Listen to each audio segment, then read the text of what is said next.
What up, Truth Fam? Last night's show was fire as we unpacked the epic Diddy trial with powerhouse, brilliant guests like Judge Lauren Lake, civil rights attorney GERALD GRIGGS, pop culture expert Armon Wiggins, and journalist Dara Kennedy. From the legal twists to the shocking testimonies, we're all in on this three-part Truth Talk special on Diddy, the rise and fall of a bad boy.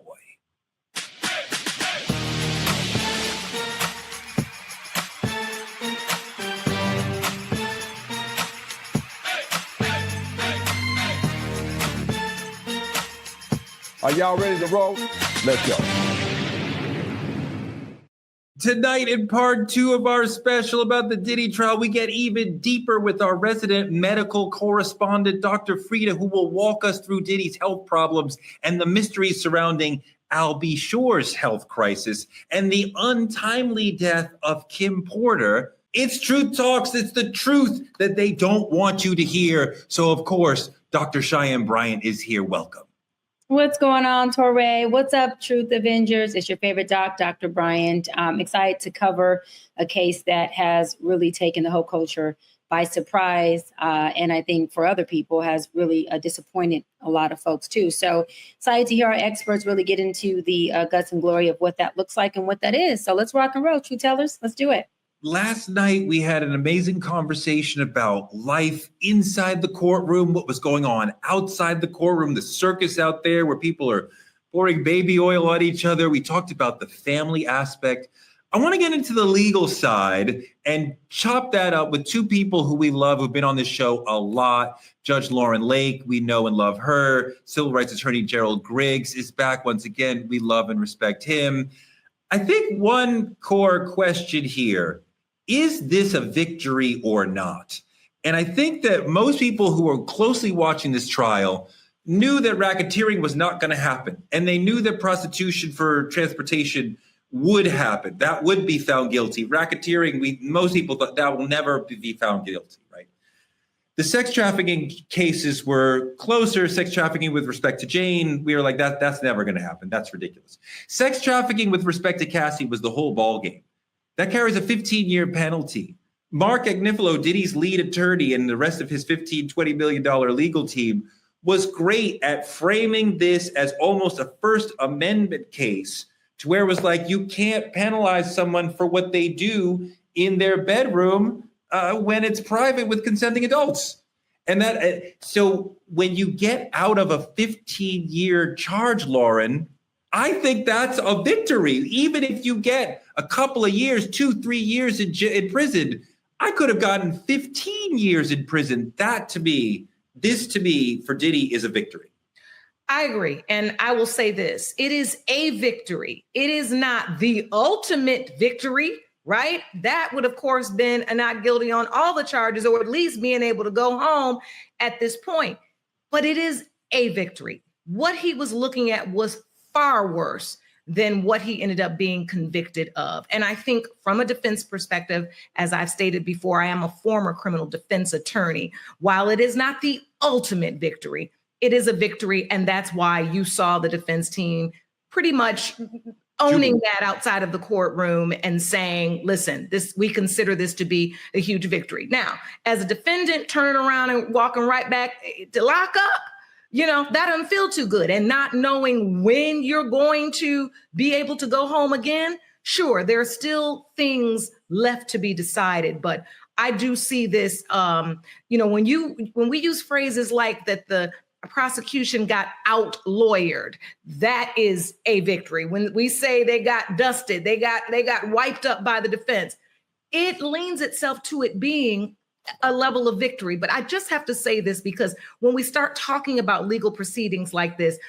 I want to remind people that when we are dealing with situations where there are victims, whether there's a not guilty verdict or not, what people have to understand is there are still very real issues involved here. Domestic violence, as we have talked about, most certainly, and a lot of other things where we're speaking about in the context of trying a case, but there is a lot of loss here. So when we start throwing around victory, there is a lot of loss here. And I want to make sure that I'm honoring the fact that the way Cassie was treated, Jane, and many of the other people who testified, while it didn't rise to the level of the jury convicting, I want to honor the fact that there has been real pain and hurt here. I want to bring in Dr. Bryan, but Gerald, question to you. Is this not a victory? The man could have been looking at a 15-some-year longer prison sentence. He escapes that. I mean, after the verdicts were read, Diddy is on his knees praying and celebrating. He and his children are clapping. The lawyers are hugging. They were jubilant. Are you here to tell them they're all wrong? It wasn't a victory? I'm here to tell them what the jury said, and it's not a victory. It's a guilty. Anytime you hear guilty in a courtroom, especially a criminal proceeding, that's not a victory. So just because he won't face 15 to life, he still faces 20 years if they stack them. So, I'm not arguing, my opinion. I'm arguing what the jury actually found. They found him guilty of 2 violations of the Mann Act. And so he faces a sentencing in October where he will find out his fate. And I do believe he's probably going to get prison time. I think the judge has signaled that by not releasing him on bond. So again, as a criminal defense attorney, somebody who's been doing this for 21 years, a former public defender, anytime you walk out of a courtroom without your client, that's not a victory. And to push back on this, it's not the trial of the century, because for it to be the trial of the century, you have to get a full acquittal. He's going to remain in custody until his sentencing. They are trying to expedite the sentencing. So it might happen in October. The current date is October, but it might be moved up. And he's going to get credit for the 10 months in prison that he's already served. The government is asking for 5 years or less. The defense is asking for about 2 years. So we're looking at maybe 3 to 4 years in prison, maybe less. Cassie and other victims have written letters saying that he should remain in prison because he's a true danger to them, despite the verdict. His legal team argued that it's pimps who've been convicted of the Mann Act. People who made millions off of prostitution, they were released. Well, he was just a user of prostitution. But this judge said no bail because Diddy has been a violent person. And he used Mark Agnifalo's argument against him. But the Mann Act, also known as the White Slave Traffic Act of 1910, Gerald, this was created to keep Jack Johnson, champion boxer, from traveling around the South with white women. And it feels kind of racially icky and strange to see a black man again convicted of the Mann Act. How do you feel about that, given the Mann Act's racist background? Given the background of the statute that was created by James Robert Mann for that particular purpose, to prevent a black heavyweight champion from traveling around the country with women who consented to them traveling around the country with him, it does seem to be a disservice to African-American men. But we have to, again, listen to the words of the judge when he used the lead criminal defense attorney's words against him in denying the bond. You admitted that right. Your client did domestic violence, serious domestic violence. So he is a threat to the community, and that's why he denied bond. And I think the mistake that the government made was bringing this case in federal court. It could have been brought in state court, and I think the outcome would have been a lot different from the victims who were brutalized in this case. We saw it on the video of Cassie Ventura being dragged through that hotel room and being beaten. And I think the defense attorneys kind of said that, my client, is an abuser, a domestic violence abuser, but he's not on trial for that in these particular charges. So I think that the judge has already used their words against him, and I think he's going to continue to do that.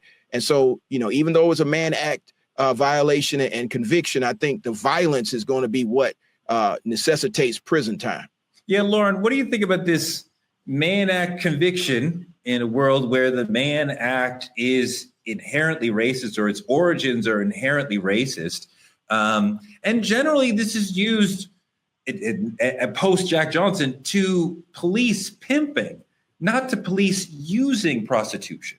Well, I mean, all the charges. I mean, let's just be honest. Like I said before, I think they'll study this case at some point. I want to know what the government was thinking in bringing a federal case with a situation, as Gerald has said, it belongs in state court. It just does. And so adding that in, I think they're just throwing in everything under the kitchen sink to see if they get something to stick. To Gerald's point, they did get the man at the stick. That it was there, and they got the guilty verdict. And that's what, Gerald's counting as, of course, what is negating what I believe and have talked about is a victory, although not the ultimate victory.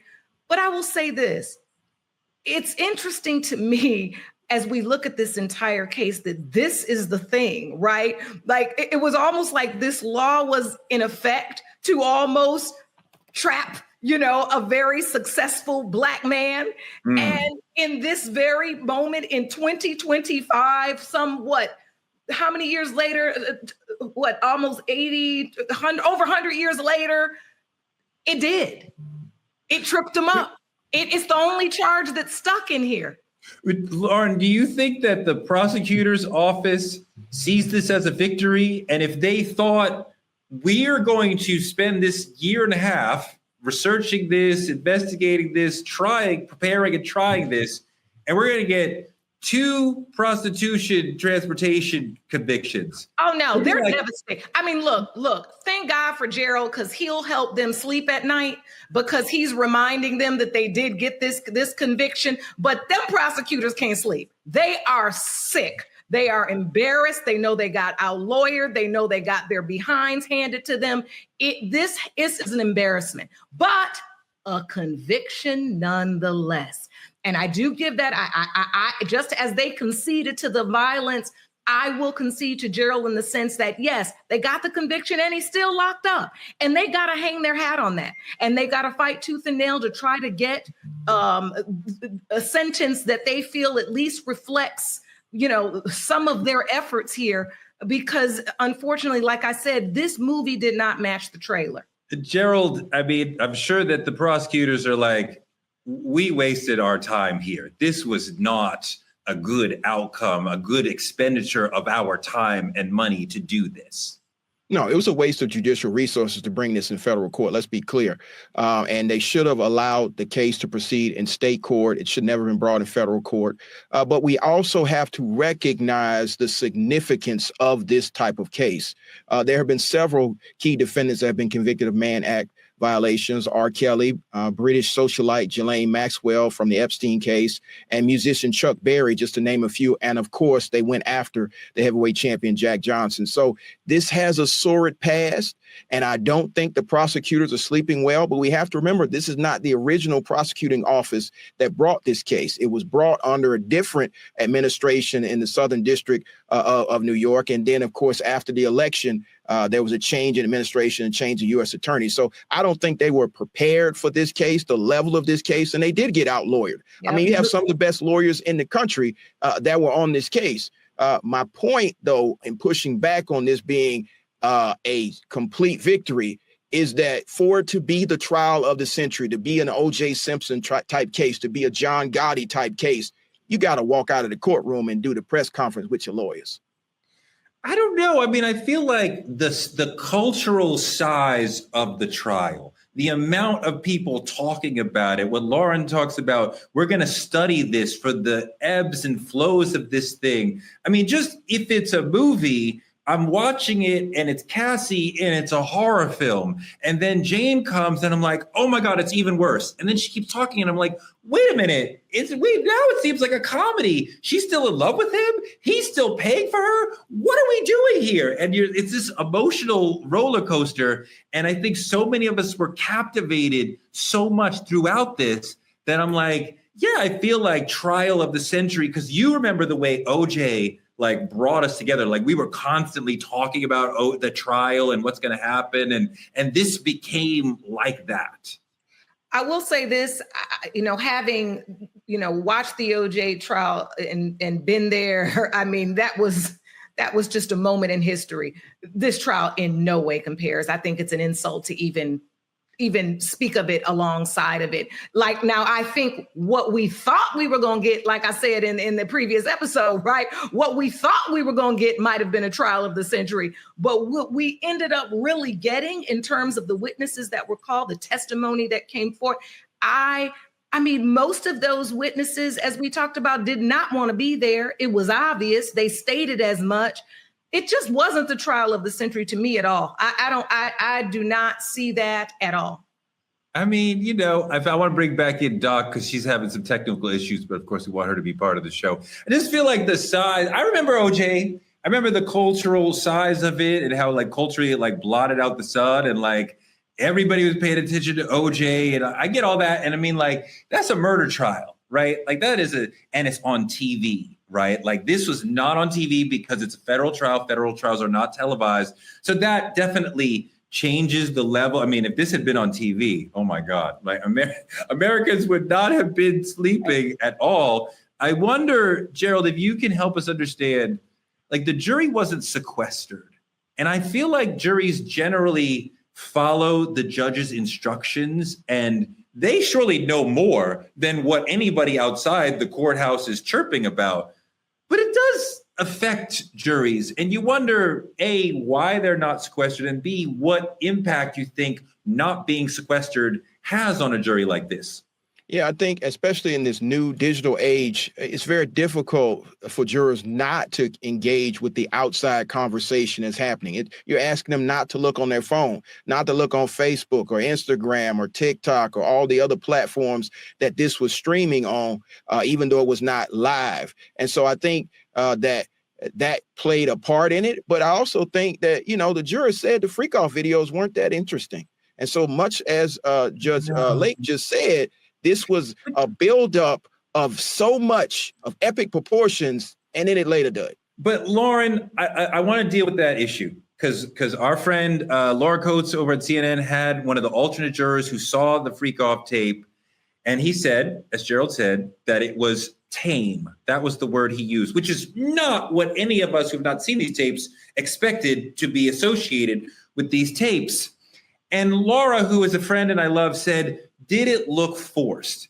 And I thought the question itself was quite dangerous and misplaced because you cannot always see force. You can't see the impact that Cassie getting beaten up last week is having on this moment. You can't see the impact that the blackmail of I'll release tapes in the future that he said to her last month or last week. Like you can't see the impact of that. You can't see the impact of the times she tried to leave. Like you can't always see force and coercion, but maybe that's what you need to take away a person's liberty and get a guilty verdict.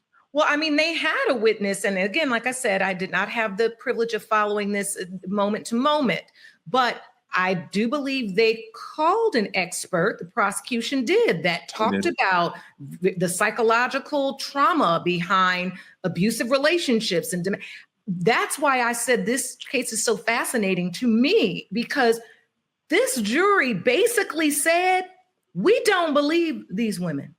That's what the verdict said. Yeah. And whether we like it or not, both stated, I felt trapped, like I had to do freak offs when I didn't want to. I tried not to do them. He made me do them. He threatened me. He intimidated me. He told me he'd give the tapes off. He told me I'd have nowhere to go. The jury did not buy that. I know. And that's when we get into what we were talking about in the episode, our previous episode, where I always said, gosh, I don't know what's going on in this courtroom. I wonder how they're sitting. I wonder how they're leaning. I wonder how they're crying. I wonder what they look like. I wonder what the jury looks like as they're staring at them testify. I wonder what they look like under cross-examination, because there are so many intangibles, so many things that go beyond just the words on the page in a transcript, which then allow a jury to come to a conclusion that I listened to everything they said. I saw a woman get beat in a hallway and stomped and dragged. And the intention behind that beating was get y'all back in this room when the room was where a freak off was happening. Like, you know, and stop me if I'm, you know, adding things, but this is what we were seeing. And that jury still said, that did not rise to the level of coercion. And so, the beating moment was important partly because Agnifilo said, no, he wanted the tape to protect his reputation, not because some nefarious thing. That's just part of the great lawyering that was going on here. But it was. But I'm just saying, we're looking at all of these things, and yet the prosecution did not meet the burden. And I would really, look, and the last point I'll make, because it's based upon what you asked me in terms of the jury saying the freak off tapes were tame. Lord, honey, getting old now. You have a point, then it leaves your mind, and then it comes back when it wants to. Honey, getting old ain't no joke. Same. But my point I was making was, when we got to the tapes, it was fascinating that the juror used that word, tame. Yeah. Right? That you could hear testimony about a woman being urinated in their mouth and by two different men. You could see her getting dragged. And yet I view the tape, and through the lens of my eyes, it's tame. Are we desensitized? But to the point, are we desensitized now, right? We're a hyper-sex society. Are we desensitized to what, a sex and violent sex or whatever looks like? Or was that particular tape just not indicative of maybe what those situations look like?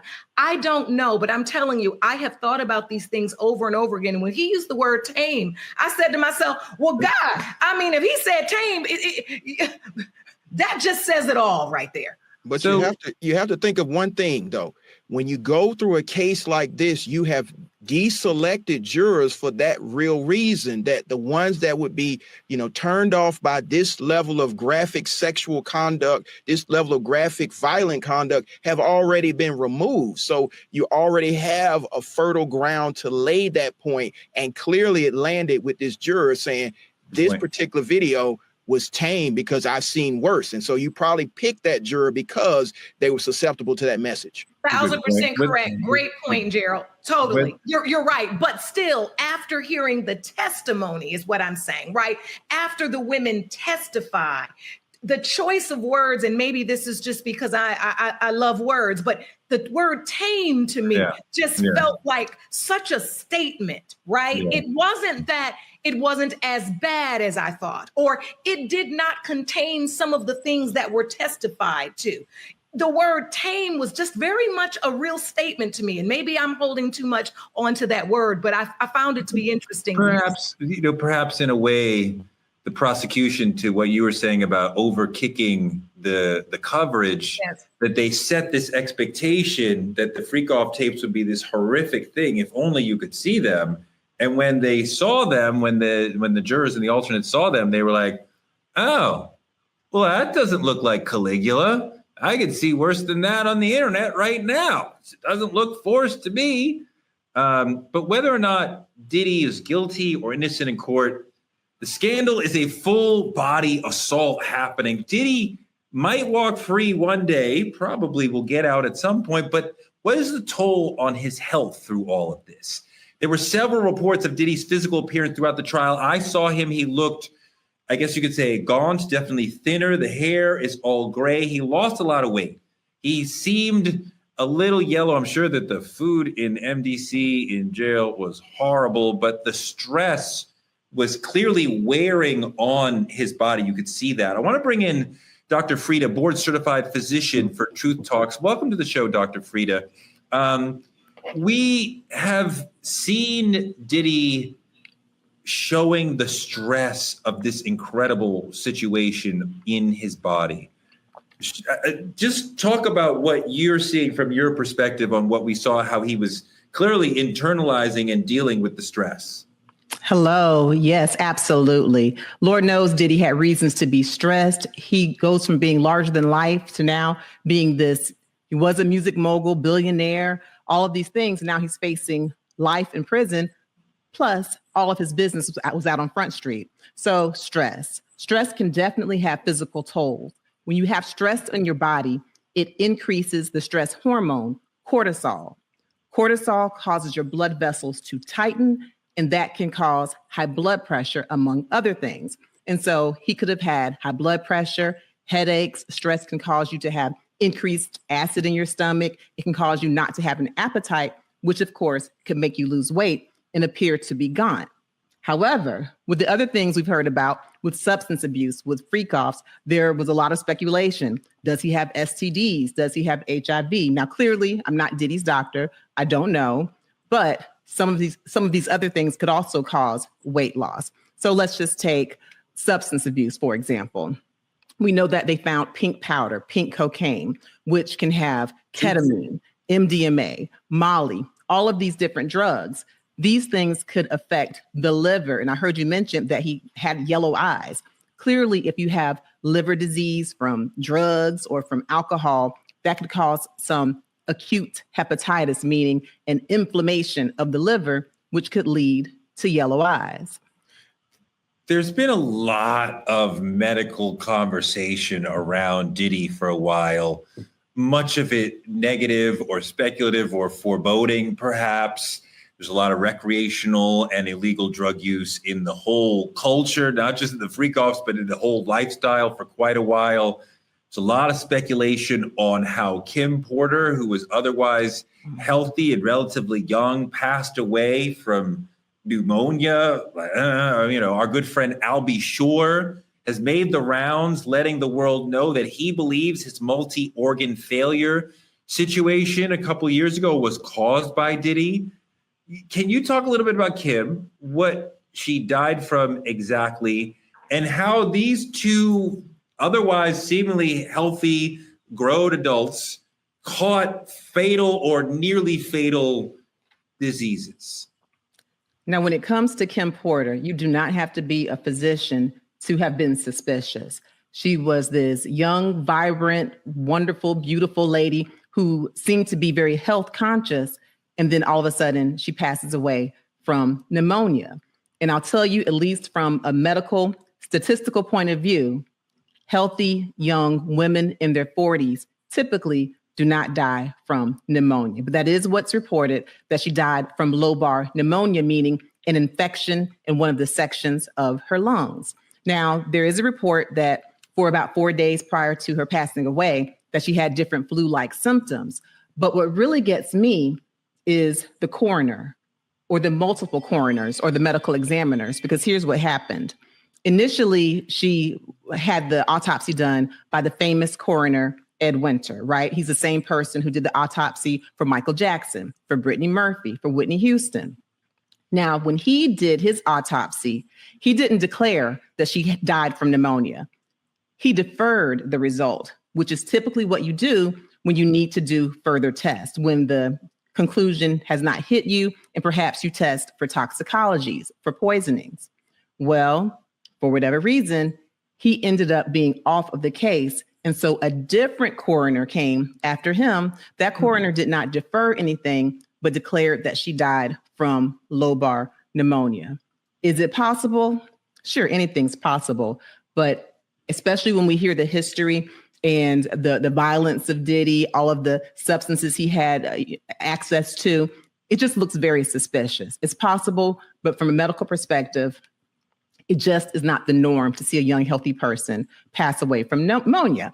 Now, take that and pair it with Albie Shore, another healthy, relatively young person who actually had multi-organ failure, meaning that not just one system went wrong, but multiple systems, like your lung system. You can get respiratory failure, kidney failure, liver failure. He actually had to have a liver transplant. And so now it goes from just being public speculation. Albie Shore is actually saying it and supposed to have a book coming out where he outright has stated that Diddy was behind his having multi-organ failure. Albie Shore, out of his mouth on interviews, has stated that he thinks that Diddy is behind Kim Porter's death. Now, of course, we don't know, but it does look suspicious. I also want to just get you to talk about, because stipulated is a horrible person, but prison also is a horrible thing. And prison has a specific psychological and physiological impact on people. And this person spent already a year in prison, reportedly the relatively nicer part of the prison, but still being in prison has a, can you talk a little bit about just the psychological impact that being incarcerated for a year so far would have on a person like that who went from, living in Miami mansions and LA mansions to being caged like an animal. Absolutely. Being in prison could cause him a mental exhaustion. Okay. It can definitely cause mental issues. Let's just start with hair dye. Clearly, he does not have access to his black hair dye. And this could definitely cause him stress because for someone like Diddy, where his image is everything, we're used to him Harlem shaking and dancing and being youthful, a fashion icon. Now, all of a sudden, we see him with gray hair and with these tired looking Bill Cosby sweaters. For anyone else, maybe that wouldn't be a big deal, but that can cause him emotional stress. Also, trying to manage his image. I mean, he has called himself Brother Love, and he sits up there holding those heart signs. He calls himself a man of God. I'm Brother Love. But he knows that with our own eyes, we saw him kicking Cassie to sleep. We saw him throwing a vase at her, And so having to sit there with these polarizing images, trying to manage them in front of the judge and be in front of your young children, surely that can cause mental stress, which can lead to anxiety, depression, paranoia, insomnia. And if you don't get enough sleep, if you get sleep deprivation, that can lead to both mental and physical issues. So surely this man is under stress, both mentally and physically. Let me push you even further. So we know what happened in the freak-offs. Multiple day, sleepless, drug-fueled Cassie, Jane, any number of other people, because Cassie wasn't the first one, sleeping with 3 to 4 men over a 2-3 day period. What do you think is the impact on the body and perhaps the mind after experiencing that over and over and over? A lot. So let's talk about these freak-offs.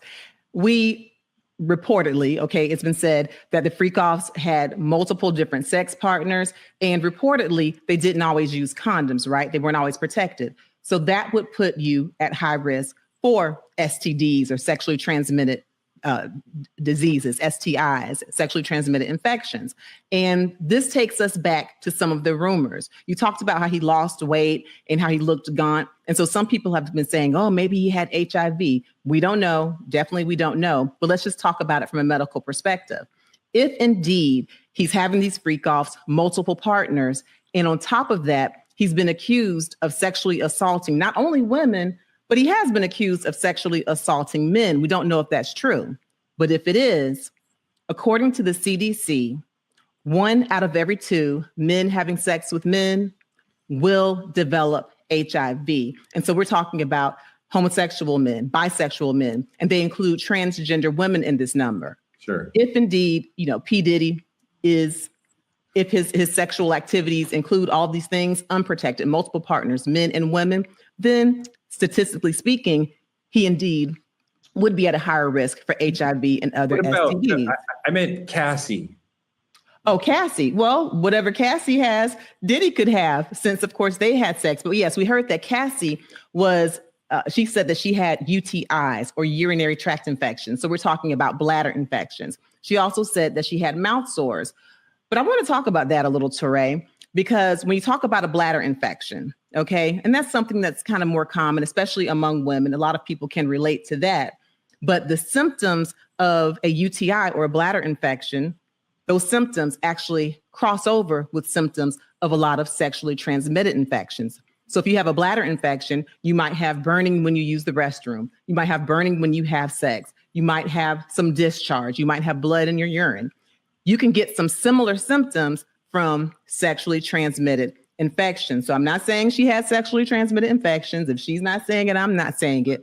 But things like chlamydia, gonorrhea, trichomonas, other STIs could have happened, certainly from the freak-off. Apart from the diseases, having sex with 3 to 4 strangers every week, I got to imagine that would be very damaging to a woman's body and to your spirit. Yes. And of course, people are sex positive. This is not judging anyone who truly chooses to do it, but just the sheer physical contact, especially if there are times when there's no condom involved, it could literally make you raw, ripped. It can cause all kinds of abrasions or scratches in the walls of the vagina, which not only could cause a burning, but also increase your risk for infection and just have a psychological issue. If indeed what was testified was true and that she was in these freak-offs without wanting to be there, without consent, then the mental and the physical tolls are huge. And another thing, she talked about mouth sores. So yes, according to Cassie, her mouth sores were because of the frequent oral sex and she was having friction.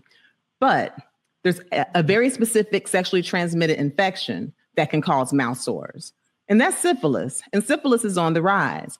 One of the first symptoms of syphilis is a sore, a painless chancre. It's like an ulcer with a raised border. And typically you think about the chancre being on the penis or the vagina. But if your sexual contact is through your mouth, then syphilis can cause mouth sores. She didn't say she has syphilis. I'm not saying it. But when she's talking about UTIs and mouth sores, it may be further than just what it seems. It could be sexually transmitted infections. And certainly these freak-offs will put her at risk. It definitely stood out to me, too, that they would become so exhausted in doing these events, especially Cassie and Jane. I don't know what Diddy was exhausted about. He's just sitting there watching, right?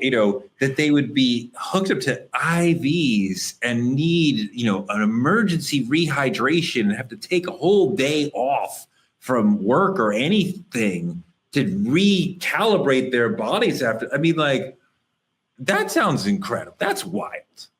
Yeah, it's incredible. But Teray, you heard them. The longest freak-offs were at least 4 days long. And so you're talking about going, and sex is a physical activity. So you're talking about them sweating, having high heart rates. On top of that, reportedly, they were doing different drugs. Was it pink cocaine, ketamine, liquid X? These different drugs can also be exhausting and lead to dehydration, which would cause them to need to have some IVs. So yeah, it was a lot, these freak-offs. Lauren, one of the freak-off participants, one of the escorts, is now suing Cassie because he got an STD and she aborted his baby. Might be suing Diddy as well, not sure. I mean, it seems like now this woman has shared her trauma, and now is she open to lawsuits from other people now? Well, I mean, if she's an actor, if she's a bad actor in some way, maybe. I don't know. And I'm going to be honest with you. I read the headline of that. I don't know the details of that to be, maybe Gerald has read further into it. But one thing I did say is, and this is just me, being from Detroit and knowing what I know, Cassie got money now and everybody know it. Okay. Mm-hmm. And we live in a litigious society. And sometimes, look, we're looking for a deep pocket. Her pockets just got deep. So anything somebody may want to sue her for, she may have to face that as well. I mean, I don't think, she's going to be immune from any acts that maybe she may have done in the confines of these freak-offs. These are things that I found, to be fascinating. And like I said, not without not reading all of the details, there were a lot in those things that she was coordinating. I want to meet up with you. I feel safe with you. Yeah. You are the person that I want to have sex with. She was the one who opened the door. She was the one who gave the instructions. This is what we're going to do. And then this is what we're going to do until my husband came out. She was the one also posing as his wife or posing as some other person, right? There's a lot going on in here. And there's also, like, when we look at this case, she could have easily been a co-conspirator in this. Maybe she was given immunity. I don't know. Gerald might know that part. But there's a lot in here that you have Cassie connected to the actual organizing and execution of these things. And then this whole thing about wearing a condom, and maybe I'm making this up. Like I said, I'm getting old, y'all. But I think I did hear one of the sex workers, I read a bit about him wanting to wear a condom then him basically saying. She asked, can he wear a condom? Yes. Diddy said no, but then he did wear a condom. But he did wear it anyway. Yes. Okay. So he wore it anyway. But I thought there was also something where there was talk about wearing condoms, and it was a no, we don't do that. He said there that, was. but then he ended up wearing it. So it gets super messy. Hold on, I want to let Dr. Frita go. Lovely to have you on the show. Thank you so much. Lauren, you had one more thought? No, I just wanted to make it clear that I did not read that Cassie was granted immunity in this federal trial, but I want to make it clear that even if she was granted immunity, that does not in any way apply to any civil cases that may be brought against her. So as I said before, everybody knows now, you hear the word 30 million, you see Cassie's face next to it at this point. So people know she has deep pockets and they may be coming for her. Gerald, I know you can definitely probably give more detail on that. And so you also have to remember that even though he got away with the RICO, federal RICO, there's a civil RICO, and it's a preponderance of the evidence standard, not proof beyond a reasonable doubt. So the things that she admitted to on the stand being a part of have opened her up to civil liability. And as the judge just said, she's wide open for all types of allegations to be made and her words to be used against her. I mean, I would love to have her in a deposition and just play her tape over and over and over again. But get to play a tape of what? Wouldn't you have to show that she had purposely wronged someone? No, you just have to show she was negligent, or you can show she had an intentional act. And it's a lower standard. It's not the criminal proof beyond a reasonable doubt. It's just 51 to 49. So she's using her own words. But you're saying the sex workers who she was with can sue her for what? Intentional infliction of emotional distress, battery, by giving them allegedly STDs. All those things are fair game in a civil aspect to sue somebody. For when they showed up for a job that they got paid for. But they didn't show up to get they didn't show up to get an STD. And if she knew she had an STD and she knowingly gave them that particular disease, and I mean, especially in the state of Georgia, I'm sure in California, you could be sued for that. But you'd have to show that she knew it. Well, she just said she knew it. She testified to it. Exactly. Or if you are having sex with think about it. Sometimes they'd have more than one guy in one night, they said. That was testimony. So I have sores in my mouth, but I'm going to go ahead with guy number one or guy number one. I can't even believe we're talking about this. This is some nastiness right here, but this is real.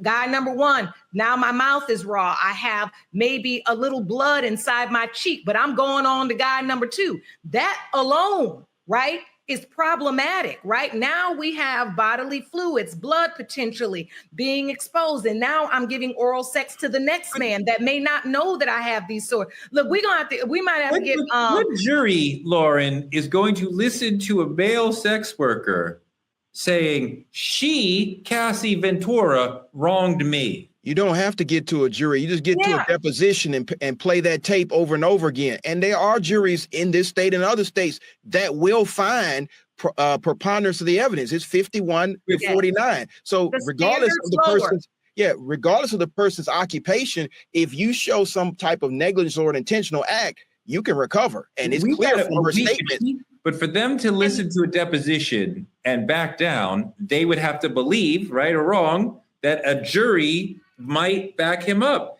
And you know what? A jury just backed him up to the tune of 20 years in prison. Not against Cassie. And you have whatever lawyer you can afford. Cassie has a millionaire's lawyer. Good luck with that. There are a lot of good lawyers out there that aren't millionaire lawyers. You got a lot of young lawyers coming out of law school who want to make a name for themselves. So it's never about that high-end lawyer. The high-end lawyer just waiting to get taken out. Right. Okay, let's bring in Dr. B, because she's been struggling with the technology issues all day, all night, but she's a trooper. She's staying in the house. She's not leaving. Someday it'll work for you. Doc, since we have you, let's talk about this from a more emotional or sort of mental health perspective. What do you think Cassie, Jane, and other female victims are feeling in this moment when they saw their trauma not really be heard? They saw a world where people were like, let's defend the rich black man rather than a woman with trauma? Well, first of all, y'all have been doing a great job. I don't think there's anything that hasn't been said. I want to go back a second because there's a big legal analyst perspective about how the prosecution did so horrible with providing evidence that this shows the systemic flaw in how they do not know how to handle abuse cases, first of all. Second of all, we're talking about Brian Steele. This is the attorney. This is the cat who also got Young Thug off of his racketeering indictment case as well with the YSL case. So this attorney, this is his lane. This is what he does. Diddy went and got the right dude. He's 2 for 2 with the racketeering cases. Then I want to go into how a lot of folks are saying that the jury had 8 men and 4 women, and how it having 8 men could have definitely been leverage for Diddy. And that those men could have very much thought, hey, wait a minute, this is a man who is being criminalized for being a freak, being sexual, and doing things that people do at a swinger party, that some married couples do it in the comfort of their own home. And I'm seeing, prostitution, but also if Diddy's going to be criminalized for prostitution, are the prostitutes also going to be criminalized? See, there's a lot of moving parts to this because you got one guy who is taking responsibility from a judicial standpoint on, actions that are now considered crimes. And then you have folks who also were involved in some of these crimes that are not being criminalized. So it's starting to look a little one-sided, like Diddy is getting a lot of criminalized crimes, but you got folks who are being prostitutes. So is prostitution not a crime, or am I tripping? Okay. Next thing is, you talk about trauma. You have a kid sitting in a courtroom, and I don't believe that they don't know these things. This is their father. I think they know their father's a mogul. I think they know that he is very much a manipulative a guy who's a control freak, who has a lot of women and is a womanizer and does what he does. But I believe to see it for some of his kids for the first time was not only trauma, but secondary trauma for them. I think that in that position, there needs to be an ongoing, some type of therapy, some type of treatment for these kids to be able to process how is that going to impact them? How does that affect them? How do they go on as adults to nurture and have their own relationships and not be directly affected by what they not only were exposed to through hearing, but also through visually seeing. And then lastly, I want to talk about Cassie. And I did look it up. She is not immune from being sued civilly. And so while I was on my blackout through my internet, she's not immune from it. But not only is one of the sex workers suing her for an STD that she allegedly knew that she gave him, she also terminated a pregnancy, supposedly or allegedly, that was him and her's child. And so, again, to Judge Lauren's point, when you see somebody like they did with Diddy with a big dollar bill above their head, then you do open yourself up to being sued civilly. That comes with the life of having money, and you've got to be able to protect yourself from, these cases through different ways of doing it. Gerald, she made an interesting point about the ongoing trauma that his children are going to deal with.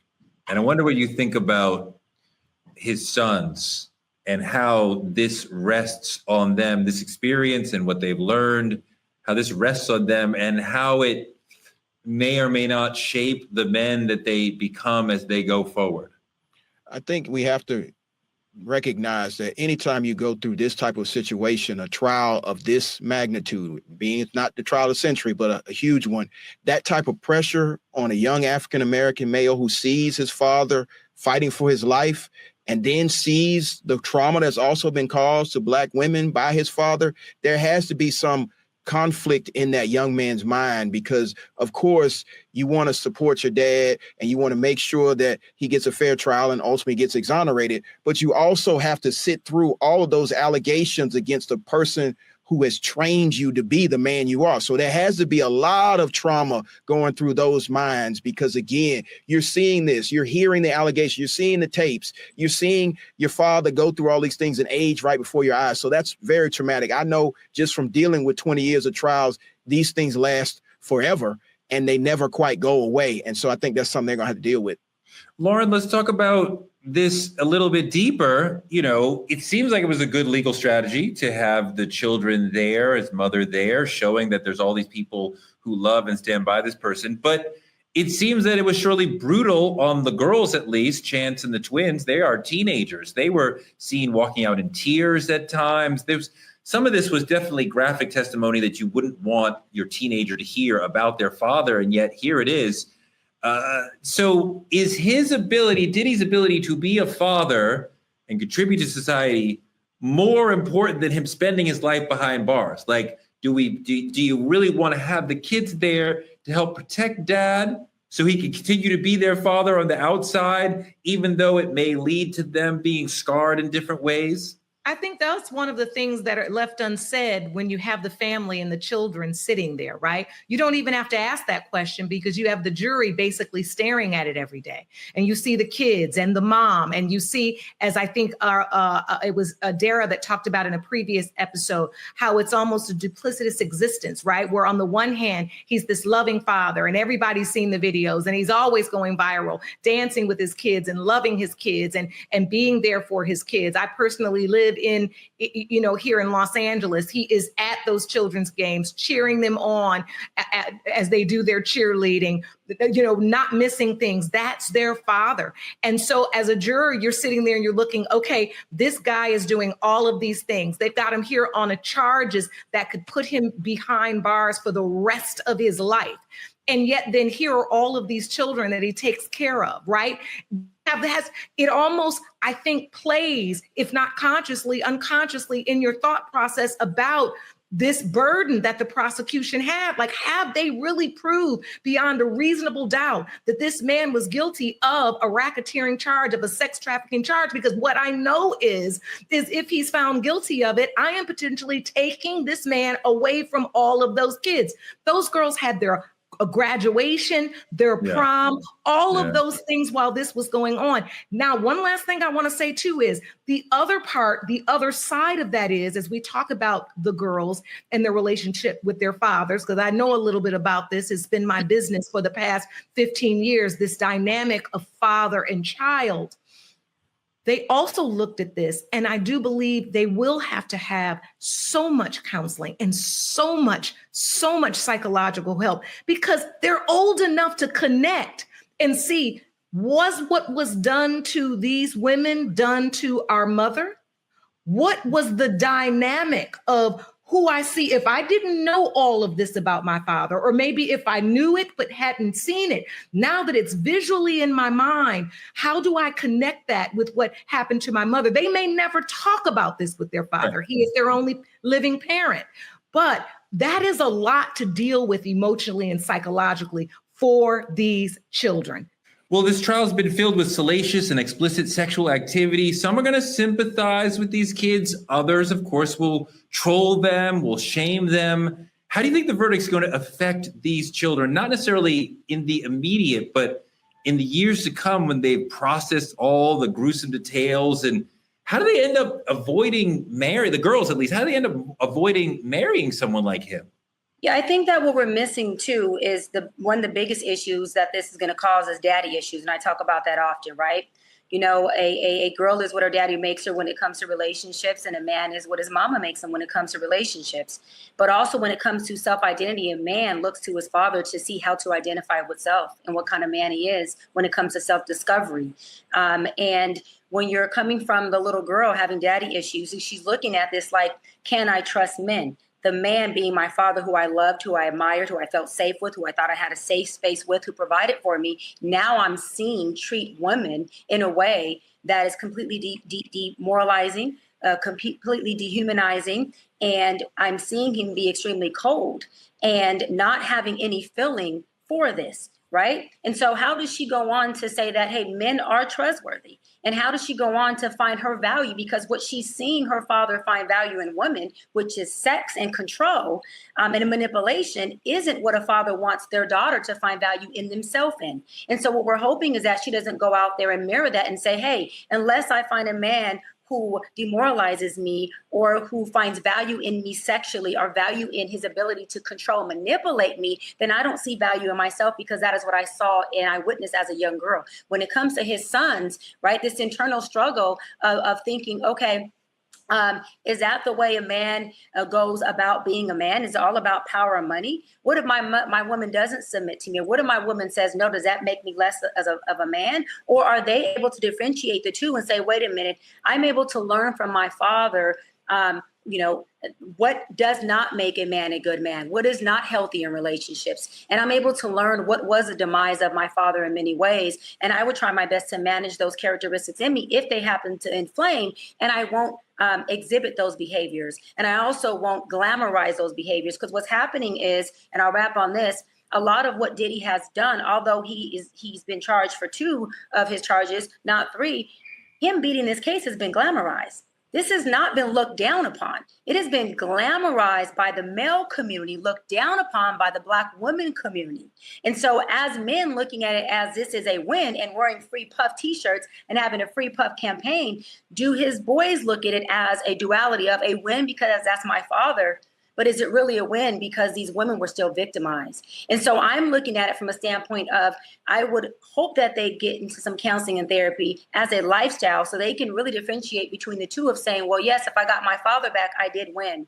But these were still women who were victimized and were still abused. And how do I make sure that I don't end up exhibiting those behaviors and those actions, because I too don't want to end up being in that same position. And more than that, I don't want to be that type of cold-hearted, sociopathical guy who can do and demoralize women and people and glamorize it and think it's okay for the win and for the money and for the power. Ultimately, Diddy's long-term reputation depends on a few factors: how he emerges as a public figure, how the culture chooses to remember him after all this, not just for the trial, but for his impact overall. Before he was charged, VH1 and everyone was celebrating him, colleges giving him honorary degrees. New York City gave him the key to the city. It came from Eric Adams, so take that with a grain of salt. But, is Diddy and the bad boy legacy bigger than the moment? Lauren, you first. What do you think about the legacy of Diddy at this point? I knew you were coming to me. I was like, he's going to come to me first, because this is something, I'm good for saying, I've been thinking about that, because I have.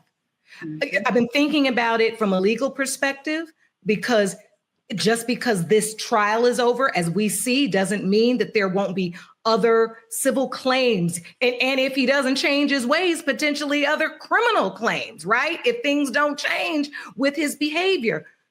I do think this is a part of his legacy forever. I do not think he can produce or dance his way out of this. I think the visuals that we have seen, and look, I'm speaking because I am a woman as well, right? I looked at that video, that beating of that young woman. It's something that will probably always play in my mind every time someone says his name. And I don't think it's something he's going to be able, and let me be clear, I'm not saying he ain't gonna be able to make no more money, because it's a whole bunch of people out here that's gonna make money with people who make money and just gonna call it a day. But I don't think he eclipses this.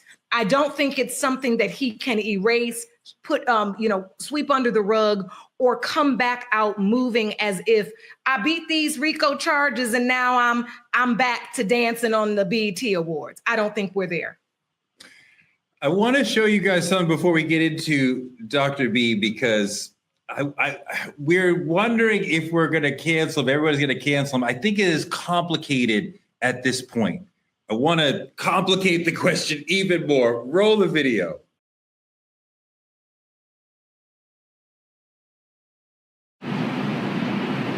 If so, bump somebody. All right, thanks. I love you, man. Bye. I got my MTV out. Savage! I'm a savage! Oh! I'm a savage! Whatever I want, I'm going to get! Whatever I want, I have to get! Yes! What's next? What's next? I gotta get it. I'm not gonna stay fucking down. I'm not gonna stay fucking lying down. I'm not. I can't do that, man. I can't do that. What's next? Give me something else. What can't you do? I can do it. I can do anything. Gerald, I know that guy. He is relentless. He is larger than life. He is liable to fly off the handle with a high level of anger and then somehow come back down. He believes he can do anything. You can't say no to him. The prosecution said that multiple times in their close. You cannot say no to this man. And you see right there, he's like, you can't say no to me. I can impose my will on any situation. Do you think that this individual is getting canceled out of this situation, or is he still going to have a legacy and more of a career? You know, a few years ago, I would agree that he could be canceled. But then we saw a man who had a similar tape rise to become the 47th president of the United States. So I'm not sure. I think that what we saw in the video both videos is emblematic of who the man really is. And so my hope is that the community and the culture will recognize that we should not celebrate the brutalization of Black women. We should not celebrate this as a victory, because it's not. And so my hope is that we as African-American men hold him to a higher standard than the court system will, because we all saw the tape. It should have been tried in state court, because in state court, he'd be spending a substantial amount of time in prison. But I'm not sure. And I've seen him for 30 years try to spin things, and now he's trying to spin it like he's a Teflon Don. And so I'm not sure, and I'm concerned. I mean, he's not spinning it like he's a Teflon Don. It seems like he's a Teflon Don. That was my first thought, that Puff always gets away. And yet and still, the notion of control, the notion of rehabilitation seems complicated, perhaps a bridge too far with a person like this. There's some secret calls happening from jail that are, I don't know, concerning to some people. Let's play that real quick. Do not entertain none of this nonsense and nothing over the phone. I'm gonna need you to get rid of all the leftover pizza boxes. The what? All the boxes. He's talking to Cole. He's dumb. All the boxes. Okay. Make sure you recycle the plastic like we talked about. Yeah. Did Jay reach out yet? Nah, Bob. He ghosting. Yeah, watch. What this motherfucker doing? These things sweet. You heard him? Because I'm in here. Jay-Z reach out. You about to get out on bail. No. Hey, yo, check this out. Need you to reach out to the producer. Let these motherfuckers know there's a release date for that new Netflix movie. Alright, Pop. It's fucking crazy right now. You know what's crazy, Gerald? This man was huge in 90s hip hop when we made like 100 songs telling each other, don't talk on the phone. The feds is listening. Don't say nothing. I'm sure B.I.G. made at least 3 songs talking about don't talk on the phone. And Puff says, don't talk on the phone. And here he is talking on the phone in obvious code. We can only guess what pizza boxes and plastic are, but they're not pizza boxes and plastic. This does not sound like a man who's thinking about rehab. Gerald, I think out of this situation, he would say, I have nothing to change. They were wrong. I was right. Why should I change at all? Well, what he's saying is for you to get rid of more of the evidence to more of his criminality. That's clearly what he's saying in the tape. Right. I mean, it's not hard. Maybe I've been doing criminal defense too long. It's not hard to figure out what he's talking about as far as the pizza boxes, tapes, and also other incriminating things like the plastic, which is probably the baby oil and Astroglide. So, we just got to understand that there's no ability to rehab that away. Right. And so, like I said, you got to understand that when his lawyers went out there for the press conference, they ran that by him. His media team is trying to spin this, and he's talking about it in the Netflix special that's coming out. So I just think that at this point, he needs some real counseling from his attorneys that when you pick up that phone and it tells you as you are picking up the phone, don't talk on the phone, period. Dr. Brian, I don't think this man is going to be canceled. I think overall we see over the long term, a lot of people seem canceled at the beginning and then end up on the long run, they're not. I think that this person will be able to survive this. As far as a public figure, he's not going to go back to making records and being the hot guy on the, but like, I don't, do you think that he will be canceled out of this situation? One, I don't think he's going to be canceled. Two, I don't think he really gives a fuck. The other thing is, I mean, he's Diddy. He's been Diddying for how many years? He's not new to this. This man can get out of prison today or in 5 years and still pick up wherever he wants to pick up. In that video that we just seen where he's, what's next? I'm not going to lose. What's next? What's next? Bring it. That's a person who understands their power. They've been using their power and they know exactly how to apply it and with who. People like that are not sensitive to life in general. They are circumstantially stressed out. Diddy is having an issue because he is behind bars without access, which is limiting his manipulation, his control, and his power per se. If Diddy's out, all he has to do is make phone calls and shot call again. There's people who are still in fear of him that are still going to run plays he says to run. There are people like Judge Lake said, who are going to work with Diddy, no matter who feels any way about it. And again, Diddy winning this verdict, for the most part, was a win for majority of the culture and for the Black male community. It is all over social media. People are not having a problem with him coming home. And there's a lot of women who were silently saying, give him time served. Let him come home. So they're not tripping off of this. You know, and I'm going to say this and let it sound like it is. The small-minded people are more worried about what Diddy's going to do when he gets out. The people who have a mindset that understand that once I did it, I could do it again. And when you have the kind of coldness and verticalness, and I don't really give a fuck like Diddy has, he doesn't care whether you deal with him or not. In his perspective, he doesn't need people lined up at the door offering him opportunities. This is a guy who will build his door, build his own lock, open it up, and set up shop on his own.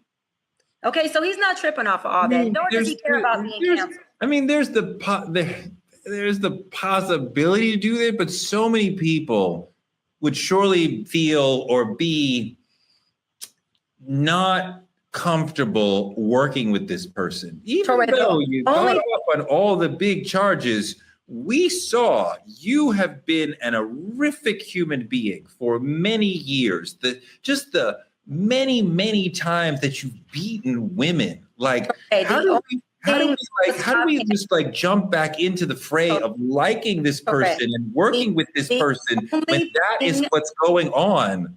The only thing that will stop him is him getting 20 years to life. Mark my word, and I can't wait to say I told you so. If that or when, let me say when that man gets released, Diddy days and Diddy times and Diddy dancing and Diddy making Diddy money is not coming to a stop. People have to be extremely naive to even think that.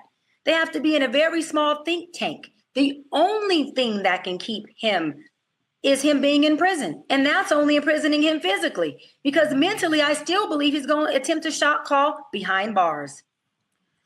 I mean, you know, it's going to be tricky for him to maintain the power that he's had before.